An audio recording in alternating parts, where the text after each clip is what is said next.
our last submission here today, sent in to us, and this one comes to us from our viewer, Kent Stanza. A little bit of a Seinfeld reference there, I believe.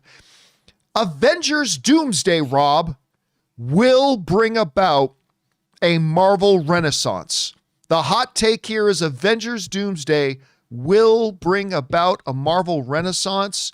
Is that an overreaction or not an overreaction?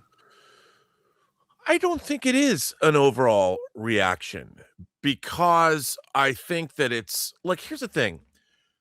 I love the MCU. I've loved the James Bond franchise. I love Star Trek. I love Star Wars overall. And not all of these franchises, I don't think any franchise has delivered banger after banger after banger the way we would expect. And no one has more movies in their franchise than the MCU does. And I think people want the MCU to succeed. And within the 4, 5, and 6 phases, we did get Spider-Man No Way Home, which made almost $2 million. We did get Deadpool and $1 billion. Wolverine. Yeah. $1 billion. And yeah, we did get Deadpool and Wolverine. And people could say that as nostalgia bait, but I don't think so, because we want to see these characters. And what Marvel is doing, they tried to give us new characters, which was admirable. Like, you and I are Eternals fans. I loved Shang-Chi as you did.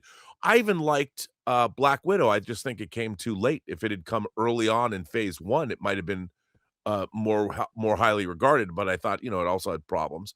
But still, I enjoy watching MCU movies. I like the characters. They made some big missteps in my mind, Thor, Love, and Thunder.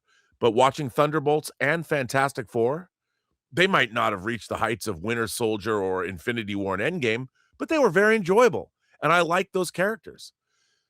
But a renaissance, I think what Marvel now is doing is, they're like any good company does. They have some bad years, they pivot, they change things around, and they give their consumers what their consumers want. And I can unequivocally say that Avengers Doomsday, at least for me, is giving me an injection right into my cerebral cortex of exactly what I want. When I was reading Marvel event comics or DC event comics, like I told people I was dating this beautiful girl and I made her wait 30 minutes for me while I finished Crisis on Infinite Earths issue 7, where Supergirl got killed. That's the kind of excitement I'm having right now for Avengers Doomsday. I mean, it's off the charts. And I think because what's great about Doomsday is they've built in one other movie, or maybe 2 other movies already. So I think that we're going to get at least a year or 2 of Marvel Renaissance, because people are going to go effing bananas. Bananas. Provided they execute. I mean, everything you and I know about it is all good in theory. It is. It's all in the wrists. Yeah. Yes, it better. I'm going to go with you in the sense, okay, let's assume it works out to be as good as we think it will. Listen, one of the things I've said on the show for years, Rob, and I stand by, it's an old sports euphemism, but it's true. Winning cures everything. And the bigger the win, the bigger the cure. It just cures everything. Look, I have been as critical as anybody of the Marvel Cinematic Universe since 2019. Because since Endgame, it is fair to say, and I think everybody would agree with this, I think everybody would at least agree with this statement.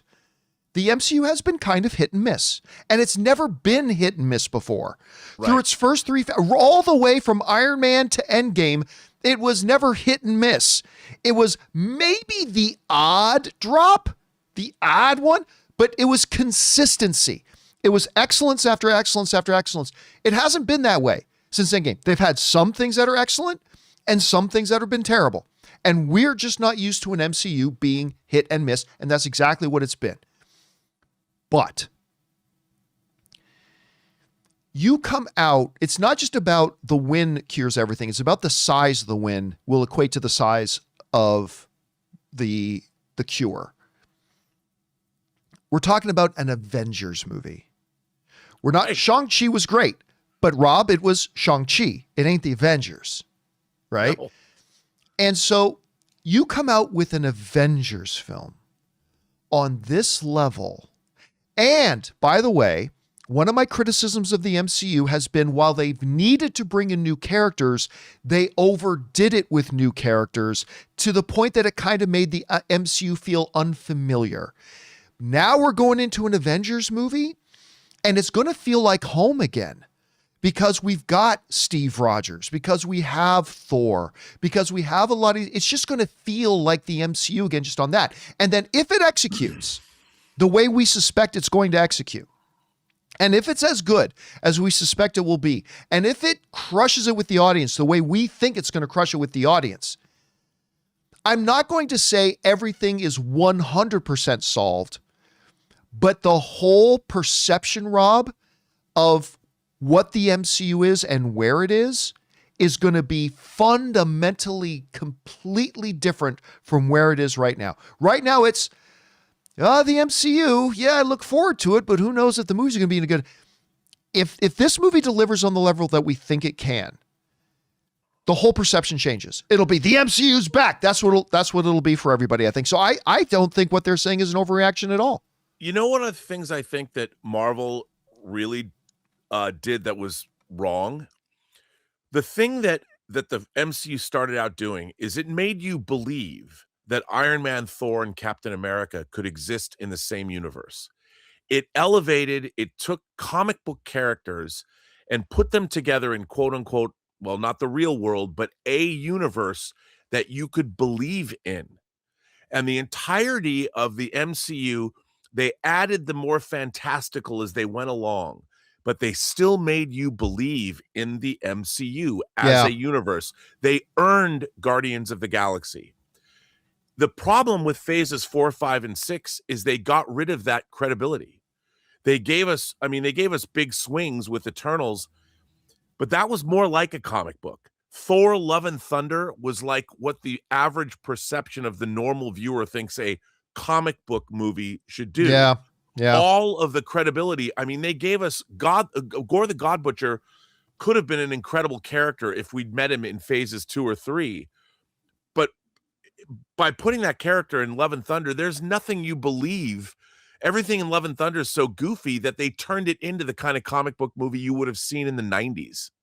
So they shattered that reality that they had so carefully built. And you can tell by these trailers that they've put out that they've gone back to making us believe, especially with the tone of the Thor and the X-Men trailers. I mean, Steve Rogers, you don't get to hear him speak, but you see that they are trying to once again bring back that this universe that these superheroes live in, you're going to believe in it once again. We took that verisimilitude, we took that belief away from you, but you can see, and I think it's what they've done is, I think, a lot smarter than what a lot of people are giving them credit for.